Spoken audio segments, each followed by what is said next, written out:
Udin mengungkapkan sejumlah fakta penting. Dalam pemeriksaan yang dilakukan oleh Komite Etik KPK, Yulianis menyatakan bahwa ada aliran dana untuk Kongres Partai Demokrat di Bandung, Jawa Barat. Menurut Yulianis, uang perusahaan grup Permai yang dibawa ke Bandung sebesar 30 miliar rupiah, sedangkan 2 juta dolar Amerika lainnya berasal dari sponsor. Pengakuan Yulianis tidak jauh berbeda dengan pernyataan Nasaruddin saat masih dalam pelariannya. Apa betul semua dana itu berasal dari Anda? Nah, jadi gini, semua waktu untuk itu Anas jadi ketua umum, itu uangnya bukan uang saya. Oke. Uang itu adalah uang Anas, yang mana saya disuruh Anas bersama Anas ketemu beberapa pengusaha BUMN dan beberapa proyek-proyek APBN. Itu langsung ketemu dan langsung uangnya didistribusikan. Salah satunya adalah proyek Hambalang. Menanggapi pernyataan Yulianis ini, Wasekjen Partai Demokrat Ramadan Pohan dan Irwul Sitompul membantah keras informasi itu. Mereka bahkan menantang Yulianis untuk membuktikan pernyataannya itu. Ya, kalau memang di situ ada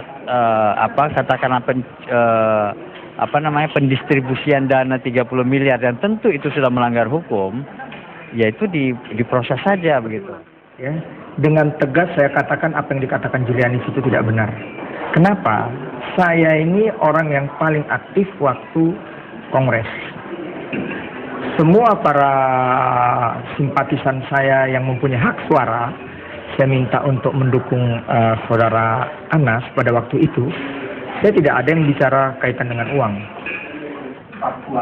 Kini, bola ada di tangan KPK. Meski aliran dana ke Kongres Partai Demokrat ini merupakan persoalan internal partai, namun KPK wajib menginvestigasinya. Karena kasus ini bukan sekedar politik uang yang besarnya mencapai miliaran rupiah. Namun yang lebih penting lagi, apakah dana sebesar itu merupakan dana yang berasal dari anggaran negara? Tim Liputan Metro TV. Pak Yusuf, silakan. Ya, saya merasa sangat sedih sekali begitu banyaknya uang negara yang disalahgunakan untuk kepentingan pribadi. Terutamanya dalam hal ini untuk kepentingan pribadi Anas Urbaningrum ya. Anas Urbaningrum itu dia memang tidak berpikir ya kalau uang itu adalah uang rakyat yang digunakan untuk kesejahteraan rakyat. Seharusnya dia bisa berpikir karena dia adalah manusia yang pintar, cerdas, dan ganteng ya.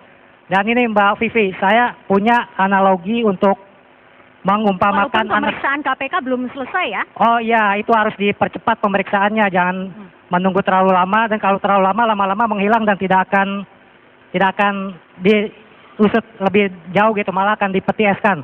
Begini, analogi saya untuk Anas Urbaningrum seperti ini Mbak Vivi. Saya kan di rumah punya pohon delima Mbak ya. Pohon delima itu berbuah sangat banyak, besar, manis, dan merah-merah Mbak ya. Dan ketika saya akan memetik satu buah delima yang bagus itu dari delima itu sangat tinggi, ketika akan saya petik delima yang bagus, ketika saya petik bagian atasnya ternyata bolong dimakan kalong.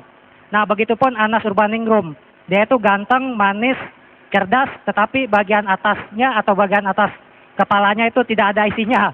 Bolong seperti ya tidak ada isi kepalanya. Kalau isi kepala itu apa Mbak Vivi? Yang untuk berpikir namanya. Berarti itu dia tidak punya itu ya untuk berpikir di hati kepalanya. Berarti dia asal berbuat saja tanpa berpikir menggunakan isi kepala yang bernama otak. Makasih Mbak Vivi. Pak Yusuf Wahyudi, ya terima kasih. Saya beralih ke silakan. Ya, para audiens yang ingin memilih. Oh ya, baik. Bapak. Pak Hasan Asyari Oramahi. Iya, silakan.